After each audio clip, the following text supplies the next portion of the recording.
Arabbing, selling fruits and vegetables from horse-drawn wagons, is a tradition that began about 3,000 to 4,000 years ago.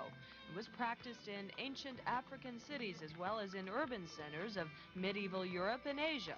Baltimore is one of the few American cities in which this tradition is still practiced. Once a major means of supplying city dwellers with fresh produce, Arabbing has largely disappeared from America's urban areas.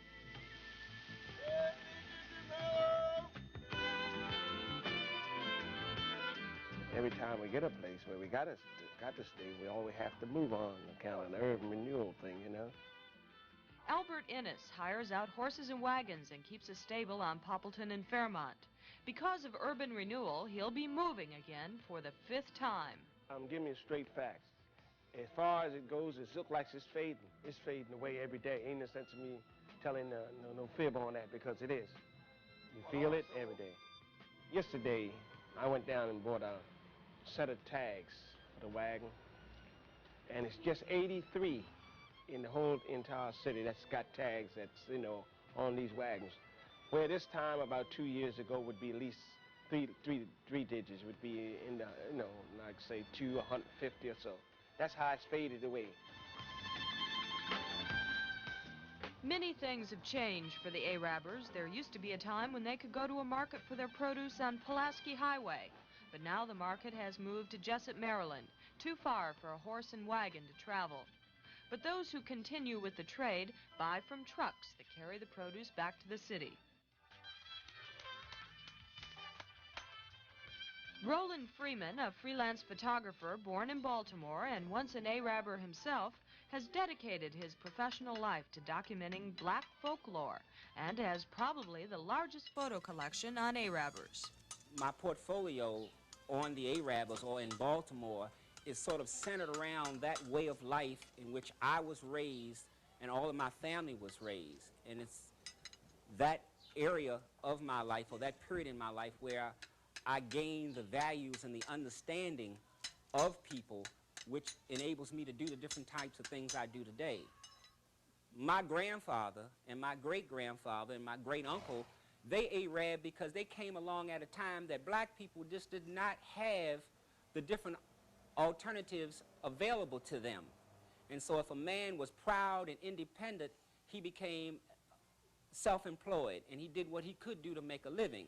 And so Arabbing in the city of Baltimore goes back to when the history of the city began. Arabbing in Roland's family began with his great-grandfather, Peter Janey, who was also a tugboat captain and a minister to a mixed congregation. His great-uncle, Handy Janey, had one of the largest produce businesses in the city, along with his partner, Elnora Williams, back in the mid-20s. Well, we just, goes like inside, I hit the numbers again, and bought a horse. So we decided that we would start Arabbing. Well, I hit the numbers again, I bought another horse. So after that, Mr. Janey, he bought horses. So we ended up, we had 27 horses. I don't know if you've heard this, but I'm pretty sure you have. Most of the people around are saying that the Arabbers are just a bunch of crooks, a bunch of guys who run in and out in jail, a bunch of guys who steal when they're junking, and that they want them off the street. Now, what do you have to say about that? I can say that wasn't true. Because we never had a boy locked up. The whole time we had them on Arabbing wagons. Well, why do you think most people say Arabbing is dying out? I don't know. Maybe because a lot of people doesn't bother with it, maybe. The people that has children, they bother with Arabbing. Because it's cheaper for them. So in your eyesight, I see that. I don't see why it should die down. And I don't see why they should let it go down. So and I don't think they will. Because now that when you see a team, they got little boys like y'all used to be on there with them still working. Now, when they get older, they will still continue on Arabbing. So you don't think it's going to die out? No, I don't.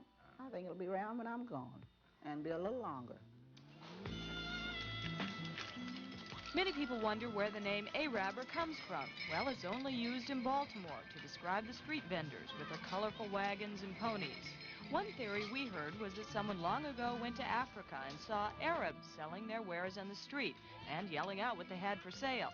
So when they returned to Baltimore, they started calling each other this strange name, which with time turned into Arabbers.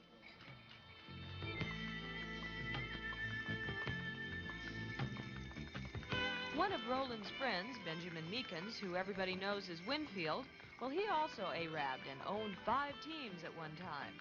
He now works for the city, but still owns a horse and enjoys taking his wagon for rides. So what do you think about all this stuff that everybody's saying about the Arabbing? Oh, you're going to have people talk, you know, they don't care what you do. They talk about the president now. They don't know about the president. But they talk about it. Some say good things, some say bad things. We ignore the fact, see? Because there's so many people we help. And this is a known fact. And actually it's self-explanatory. It's like that young gentleman over there passed there, see? Serving the people at the door. Right. It's raining there. Lady don't have to go to the door. He doesn't rain to bring it to them. That's the whole picture right there. I can't go to the market myself, and I have to wait on somebody to come in to do for me. And when they come along, like today, nobody hasn't been there to help me yet. Sometimes when I send to the market, I don't get what I want. Maybe I could get it off the wagon. That's helpful to me.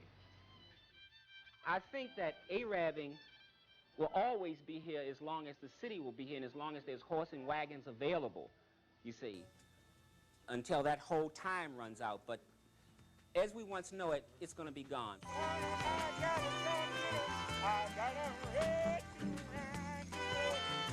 If Arabbing were to end today, a lot of people like Priscilla Moses would have no way of getting fresh fruits and vegetables. And a lot of people would be out of work. And Baltimore would be out of a tradition that is as old as the city itself. We'll be back in just a minute.